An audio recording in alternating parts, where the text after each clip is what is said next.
Mas lalo lamang nga po mga idol tumaas ang tsansa na bumagsak na ang Golden State Warriors bilang pang-11 sa West since bumaba na nga sa 0.5 game ang kalamangan nila sa Houston Rockets matapos nitong manalo laban sa Portland Trail Blazers. Kaya dahil dyan, may ilang mga bagay ang dapat nga daw pagsisihan ng kanilang koponan lalo na ng kanilang mga fans. At isa nga dyan ay ang posible sanang pagkuha noon ng Golden State Warriors kay Dwight Howard. Kung inyo nga pong matatandaan, kinonsidera sana noon ng Warriors na kunin si Howard bago pa magsimula ang season matapos nila itong ipag-workout at makipag-meeting sa kanya. Maaari pa rin naman nga sana nilang gamitin ang inside scoring nito, rebounding at depensa sa tuwing nag-i-struggle sina Klay Thompson at Stephen Curry. Ang kaso lamang, hinarang at sinira lamang nga ito ni Coach Steve Kerr since ayaw talaga nitong kumuha ng sentro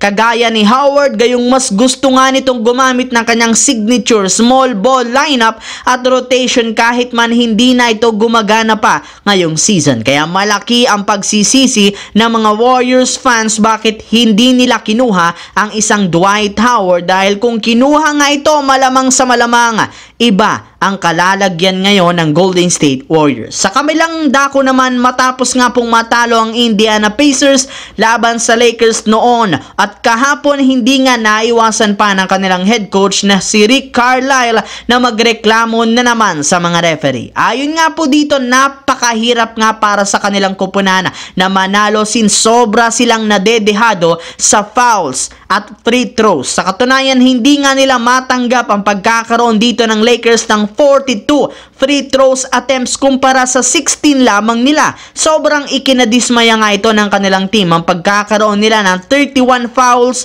laban sa 14 fouls lamang ng Lakers. Pero ayon rin naman nga po mga idol sa mga analyst, hindi rin naman nga ayan nakapagtataka since sobrang nahirapan ng Pacers na pigilan ang Lakers na siyang rason bakit napipilitan sila na mag-commit ng napakaraming foul. And speaking of Lakers, pagkatapos nga po ng kanilang laro, malaki ang ginawang papuri ni LeBron sa kanyang kakampi na si Spencer Dinwiddie, gayong napansin nga niya na ginagawa talaga nito ang lahat ng makakaya upang makagawa ng kanyang magandang tira, hindi kagaya sa mga nakaraang laro ng Lakers. Kaya sigurado nga po na ganitong klaseng performance ni Dinwiddie ang kailangan ng kanilang team pagdating sa play-in at sa playoffs.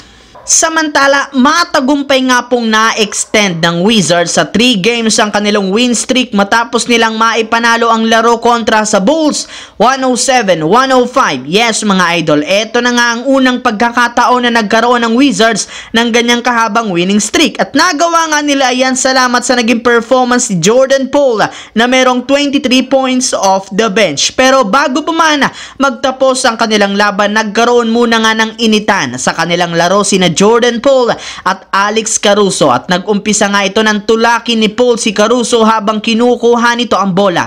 Hindi rin naman nga ikinagusto ni Caruso kaya bumawi ito at napikon at tinulak siya. Kaya dyan nga po nagsimulang magkainita ng Chicago Bulls at Wizards sa loob ng court. Mabuti na lamang nagawa rin naman ngang pigilan o mapigilan ang sagutan ng dalawa kaya hindi na lumala pa ang sitwasyon. So yun lamang mga idol. Once again, this is your J-Zone TV. Huwag kalimutang mag-like at syempre mag-subscribe. Pindutin ang notification bell sa akin channel para lagi kayo maging updated sa mga videos na pinapalabas ko. Isang malaking shoutout sa lahat mga idol. Thanks for watching.